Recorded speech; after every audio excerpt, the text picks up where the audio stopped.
여기는 여러분의 기도를 듣는 하늘이 들은 사연입니다.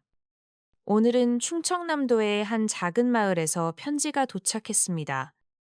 삶의 전부였던 수십 년 된 시골 교회가 선거가 끝난 뒤 시작된 목사님의 정치적인 설교로 인해 평생을 함께한 교우들을 잃어가고 있다는 이야기인데요.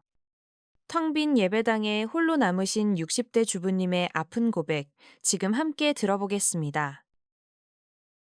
저는 충청남도 어느 작은 시골 마을에서 남편과 함께 작은 과수원을 돌보며 살아가는 60대 가정주부입니다. 제 고향인 이 마을에서 저는 태어났고 자랐으며 아마도 이곳에 뼈를 묻게 될 것입니다.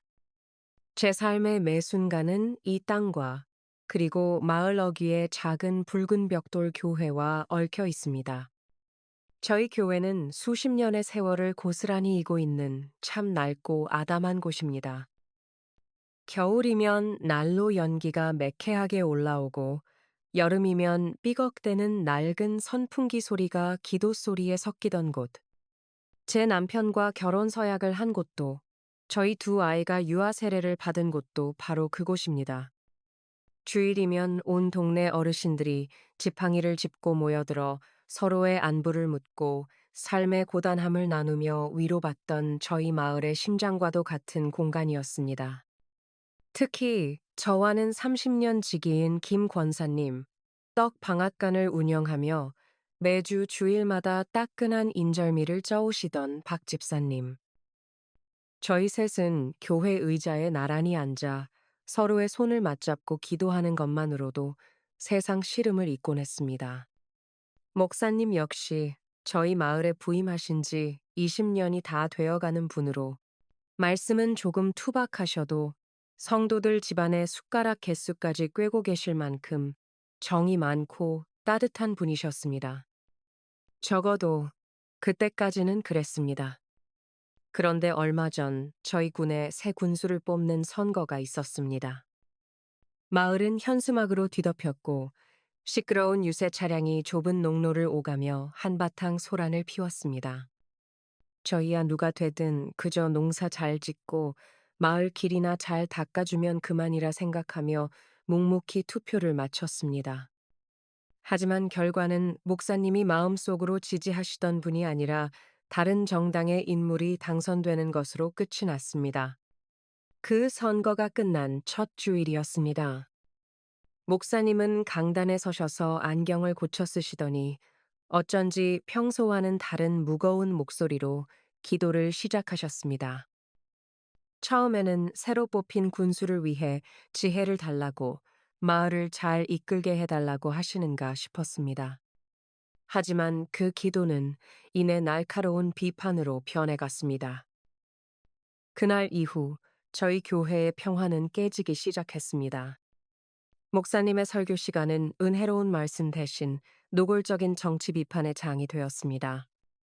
주보에 적힌 성경 구절은 그저 들러리가 되었고, 강단에서는 연일 새 군수의 정책이 얼마나 잘못되었는지, 그를 뽑은 이들이 얼마나 어리석은지, 이 나라가 어떻게 어둠의 세력에 넘어가고 있는지에 대한 열변이 토해졌습니다. 처음 한두 주는 성도들도 그저 목사님이 속상하셔서 그러려니 곧 잠잠해지시려니 했습니다. 하지만 목사님의 분노는 멈출 줄 몰랐습니다.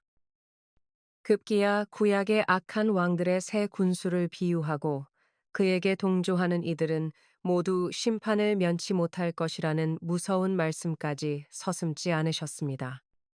평생 흙만 만지고 살아온 저희에게 그런 날 선 언어들은 그저 공포스럽고 피곤할 뿐이었습니다.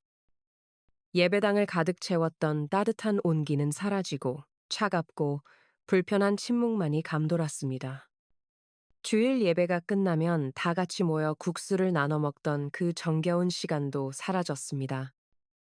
사람들은 예배가 끝나기 무섭게 뿔뿔이 흩어졌고 서로의 눈치를 보며 정치 이야기가 나올까 두려워 입을 닫았습니다.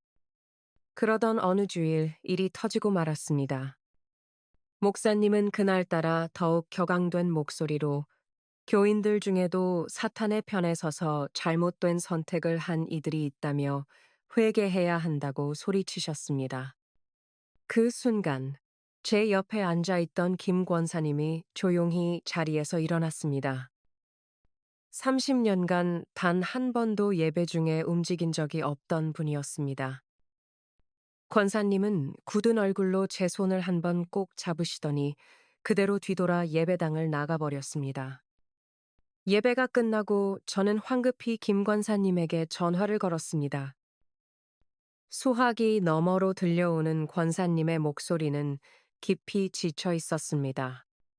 그저 마음 편히 기도하고 싶었을 뿐인데 매주 정죄와 비난을 듣는 것이 너무 고통스럽다고 했습니다.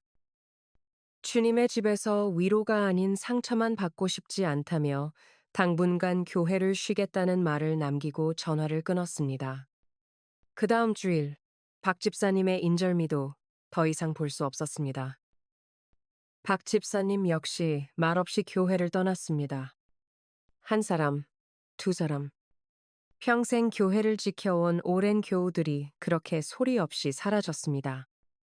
주일이면 아이들 웃음소리로 북적대던 예배당은 이제 앞자리 몇 줄만 간신히 채울 뿐 뒷자리는 텅 비어버렸습니다.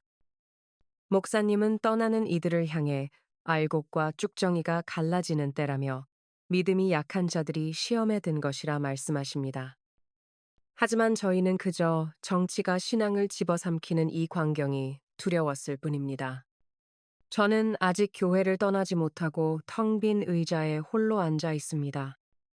이곳은 제 삶의 전부였기 때문입니다.